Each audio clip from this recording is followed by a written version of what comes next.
members of the House have already weighed in on the Senate jobs bill, saying it's too small and does too little. The Congressional Black Caucus said it shouldn't even be called a jobs bill. Should you agree to this smaller incremental approach, given that unemployment is the single biggest issue in this country right now? Well, we want to move as quickly as possible on jobs. We passed our bill in December, as you probably know. What the Senate is taking is a segmented approach to it, and I think when everyone sees what the different pieces are, they will know that. But you've said that's okay. Is it okay to do it in that smaller incremental way, and not the big dramatic way that the House proposed? It would have been faster if they would have just agreed to our bill last year, because people are hurting, they need jobs, and we need to move quickly. This won't take a long time to do, but every piece of it will not have every provision in it that we want, but it will all create jobs and help small businesses grow, because that's where major job creation is. It addresses concerns that we have about our veterans coming home who are facing unemployment.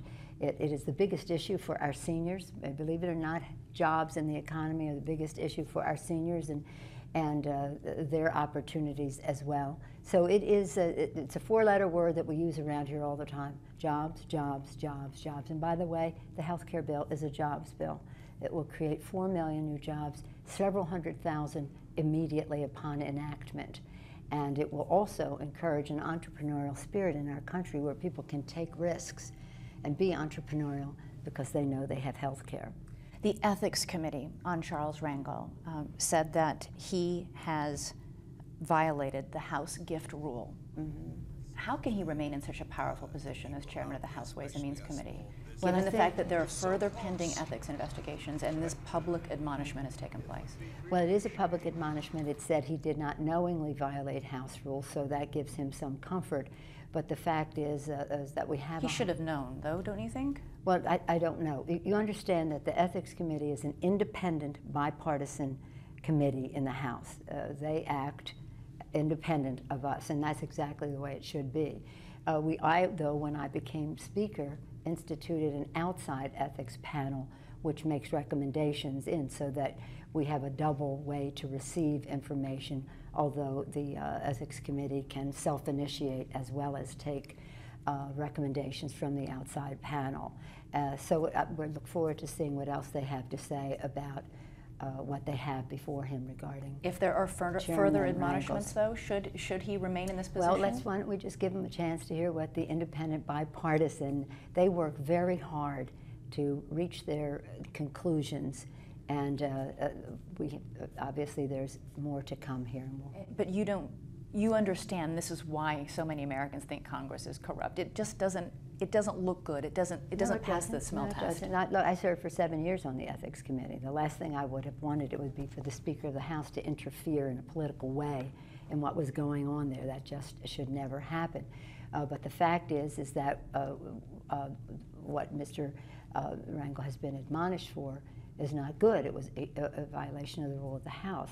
It was not something that jeopardized our country in any way. So it remains to be seen what the rest of the work of the committee is, and I hope it will be soon. But again, it's independent, and they go at their own pace. Let's talk a bit about the coming elections in November. You had recently, and the Tea Party movement, do you think it'll be a force to be reckoned with? You had said last summer that it was a faux grassroots movement. You called it the AstroTurf movement. It is. Is the Tea Party movement a force? No, what I said at the time is that the Republican Party directs a lot of what the Tea Party does, but not everybody in the Tea Party takes direction from the Republican Party. And so there was a lot of, shall we say, AstroTurf as opposed to grassroots. But you know, we share some of the views of the Tea Partiers in terms of the role of special interest in Washington, D.C.